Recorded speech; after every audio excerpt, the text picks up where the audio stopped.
It's not always about price to win a government contract. You'll never see a solicitation say that the lowest price wins. They may say the lowest price technically accepted will win, and that means something totally different than just lowest price. Or sometimes you'll see evaluations as who presents the best of value. And best of value is not being the cheapest, because your price could be so low you scare the customer away. If I have a brand new Rolls Royce right now, I try to sell it to you for $20,000, you'll think I'm trying to scam you. You're like, that price doesn't even make sense. So it's not about being the cheapest in the government contracting field, because the government agency is not looking for who's going to give me buy one get 50% off. They're not looking for a deal or a sale. They have an open checkbook. They have to spend the money.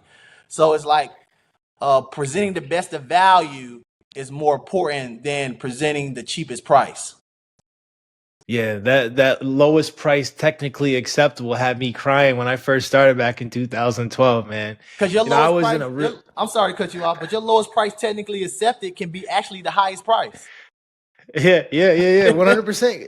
I mean, I was in a real bad spot in business. I was a subcontractor, and we had just gotten beat up so bad all across the board.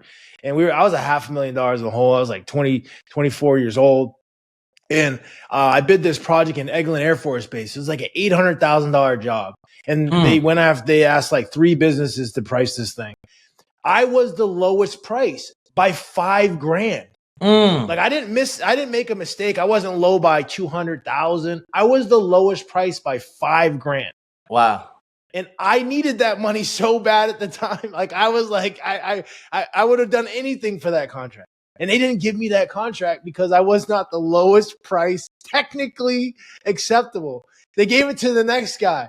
Wow. And because he had done government work for the last 15 years, they had a reputation out there of executing. So they saw me, my price was $5,000 lower. Like, hey, I'm not going to take the risk with this kid. I'm going to go with the sure bet. $5,000 more just to be safe with the guy that we already know that has past performance and a reputation. Yeah.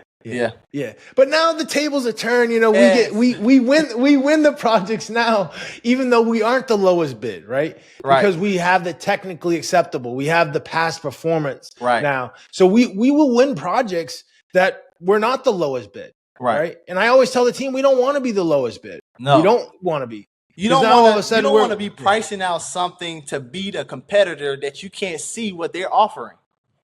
I call that stressing me street. You trying to worry about how can I beat this competitor, but I won't be able to see they bid or till after it's closed in the tabulation report. So it's like focus on servicing the customer and not trying to beat competition.